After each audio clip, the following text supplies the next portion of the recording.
अस्सलाम वालेकुम। हम डॉक्टर शाहबाज अहमद। और आज बड़ी इंटरेस्टिंग चीज़ मैंने देखी कि मुझे बेसिकली थोड़ी सी एसिडिटी हो रही थी। तो मैंने कहा चलो जी ओमेप्राजोल ट्राई करते हैं।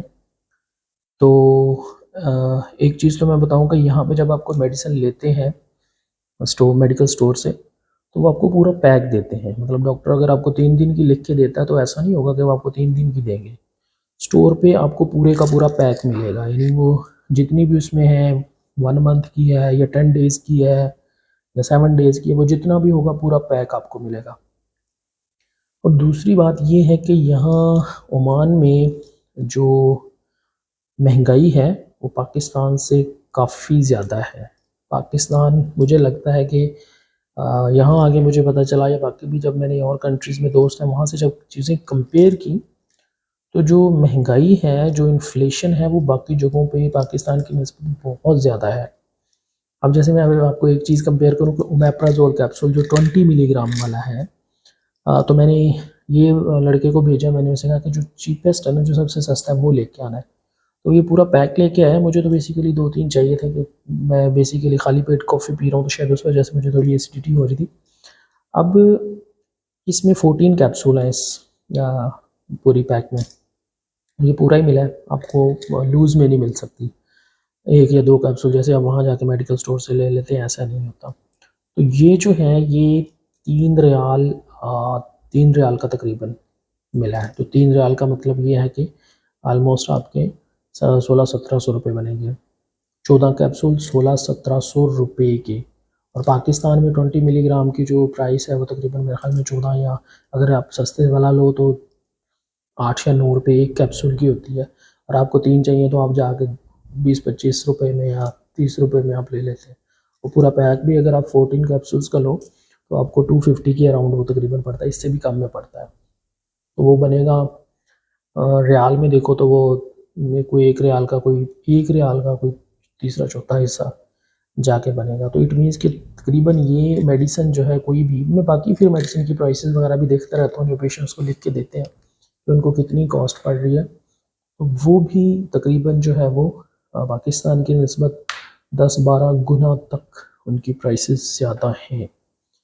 इधर एक चीज़ सस्ती है, फूड, खुराक जो है, रोटी वगैरह या सालन, जो भी आप जो जो एक बेसिक नेसेसिटी है लाइफ की, वो यहाँ पे कंपैरेटिवली सस्ती है।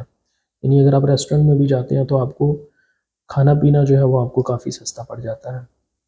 और घर में भी पकाते हैं तो वो और ज़्यादा सस्ता पड़ जाता है। पाकिस्तान की निस्बत वो 3-4 गुना कम में नहीं पड़ता है। लेकिन बाकी कोई भी चीज़ अगर आप लेते हैं, कोई लग्जरी आइटम्स कुछ भी लेते हैं, वो को उसकी प्राइस ज़्यादा है। फ़र्क कहाँ पे है? फ़र्क है इनकम में, सैलरीज़ में। तो आप पाकिस्तान में अगर थोड़ी सी भी सैलरीज़ बढ़ा दी जाएँ, जैसे यानी सिर्फ इतना सा एक एक काम वो कर लें, गवर्नमेंट कर ले, जो भी गवर्नमेंट हो, कि यार जिस रेट से इन्फ्लेशन बढ़ती है उस रेट से आपकी सैलरी बढ़ा दें। यानी अब 6-7 साल ले लो पिछले, उसमें कोई 10% भी इंक्रीज़ नहीं हुआ लोगों की सैलरी में, और इन्फ्लेशन जो है वो 4-5 गुना ज़्यादा हुई है, महंगाई 4-5 गुना ज़्यादा हुई है। तो पाकिस्तान रहने के लिहाज से सबसे सस्ता मुल्क है तकरीबन, अगर थोड़ी सी सैलरीज़ पे फोकस किया जाए। और ये कोई इतना मुश्किल नहीं है, मुझे नहीं लगता। बात ये है कि फोकस ही नहीं है, सोच ही नहीं है कि जो सैलरीड तबका जो आपको टैक्सेस दे रहा है, जो जो सिर्फ वही एक तबका है जो आपको टैक्सेस दे रहा है, और आप जो है उन्हीं की सैलरीज नहीं बढ़ाते, चाहे वो कोई भी फील्ड हो, डॉक्टर्स की सिर्फ बात नहीं कर रहा, किसी भी फील्ड में सिर्फ सैलरीज बढ़ा दें, वो लोग काम भी अच्छा करेंगे, ज़्यादा करेंगे। और जो जो लोग आपके मुल्क को बनाने में, चलाने में काम कर रहे हैं, वो सैलरीड तबका ही है ना। अगर आप उसको ही कुछ नहीं देंगे तो कैसे सिस्टम चलेगा फिर? तो बस ये वीडियो बनाने का मकसद सिर्फ इतना था कि मेडिसिन, इवन मेडिसिन भी बेसिक नेसेसिटी है ना, तो इसकी कॉस्ट अगर इतने गुना ज़्यादा है तो बाकी चीज़ें भी इसी तरह से ही हैं। यानी अगर आप कोई भी चीज़ लेते हैं, जब हम उसको पाकिस्तानी उसमें कन्वर्ट करते हैं तो टेंशन होती है कि यार इतनी महंगी ले रहे हैं। ठीक है, तो थोड़ा सा इस पॉइंट पे सोचने की ज़रूरत है सिर्फ, कि हल्की सी 10% 20% एनुअल अगर बढ़ाते रहें सैलरी, तो मुझे नहीं लगता कि कोई भी जो यूज़फुल तबका है मुल्क का, जो काम करने वाला सैलरीड तबका है, जॉब वाला है, वो कभी मुल्क को छोड़ेगा। तो मुल्क को सिर्फ तब छोड़ते हैं जब आप महंगाई करते जाते हैं और उसके हिसाब से आप लोगों की सैलरीज नहीं बढ़ाते। आप इमेजिन करें कि एक डॉक्टर है, वो स्पेशलाइजेशन करता है, सब कुछ छोड़ छाड़ के वो पहले 5 साल लगाता है MBBS, फिर 1 साल हाउस जॉब करता है, 2-3 साल BHU करता है, उसके बाद वो स्पेशलाइजेशन के लिए जाता है जो कि हायर स्टडीज़ होती हैं।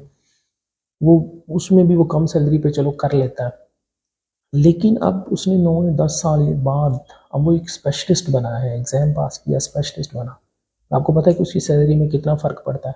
एक मेडिकल ऑफिसर यानी एक MBBS सिंपल और एक स्पेशलिस्ट जब बन के वो SR की सीट पे लगता है, सीनियर रजिस्ट्रार की सीट पे, तो कितना फ़र्क पड़ता है? 20 से 25 हज़ार। तो 7-8 साल की मेहनत, स्पेशलिटी और उसके बाद आपको 20 से 25 हज़ार मिल रहा है, तो ना किसी का दिल करता है कि वो फिर पता नहीं। खैर, सिर्फ ये एक प्रोफेशनल ग्रोथ को लेके जो है ना, वो डॉक्टर सिर्फ अपनी मेहनत करते हैं, सिर्फ अपना एक कैलिबर बनाने के लिए। वो कैलिबर बाहर कैश होता है। वो मुल्क में हमारे 20-25 हज़ार का फ़र्क पड़ता है, लेकिन जब वही एक बंदा स्पेशलाइजेशन करके किसी दूसरे मुल्क में जाता है, तो आप इमेजिन नहीं कर सकते कि उसमें कितना फ़र्क पड़ता है। फिर भी लोग पाकिस्तान में सर्व करना चाहते हैं, पाकिस्तान में रह रहे हैं, डॉक्टर्स की बात कर रहा हूँ।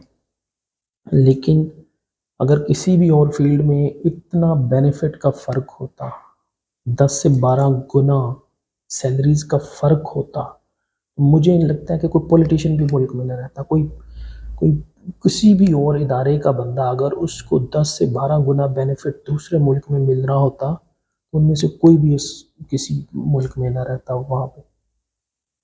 तो अभी भी बहुत सारे डॉक्टर्स अपने मुल्क में सर्व कर रहे हैं, कम सैलरी पे, कम हर चीज़ पे। मैं गारंटी से कहता हूँ कि अगर आपके किसी ब्यूरोक्रेट को 10 से 12 गुना बेनिफिट बाहर मिलता है, तो वो कभी भी मुल्क में सर्व ना करे।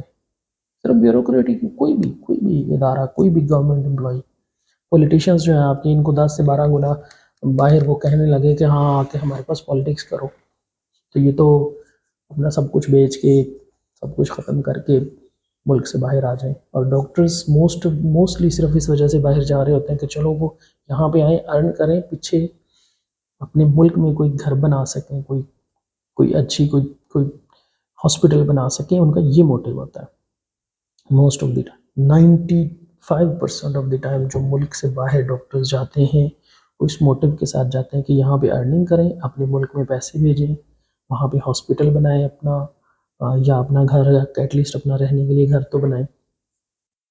और यही अगर आप अदर वे अराउंड देखो, आप पॉलिटिशियंस या किसी भी और उसमें देख लो, तो उनको अगर चांस दिया जाए कि भाई 12-13 गुना या 14 गुना बाहर आपको ज़्यादा सैलरी देंगे, इधर आके काम करो, तो वो अपना सब कुछ वहाँ से, पाकिस्तान से बेच के चले जाएंगे वहाँ से। खैर, क्या कर सकते हैं। बाकी बात सिर्फ इतनी है कि इन्फ्लेशन बाहर बहुत ज़्यादा है, महंगाई बाहर बहुत ज़्यादा है, लेकिन यहाँ पे सिर्फ एक बैलेंस है। जो लोग पॉलिसीज़ बनाते हैं उनको इतनी समझ है कि अपने लोगों को मुल्क में कैसे रखना है, अपने लोगों को फैसिलिटेट कैसे करना है, तो यहाँ पे सैलरीज़ की जो है वो उस हिसाब से रेशो ज़्यादा है।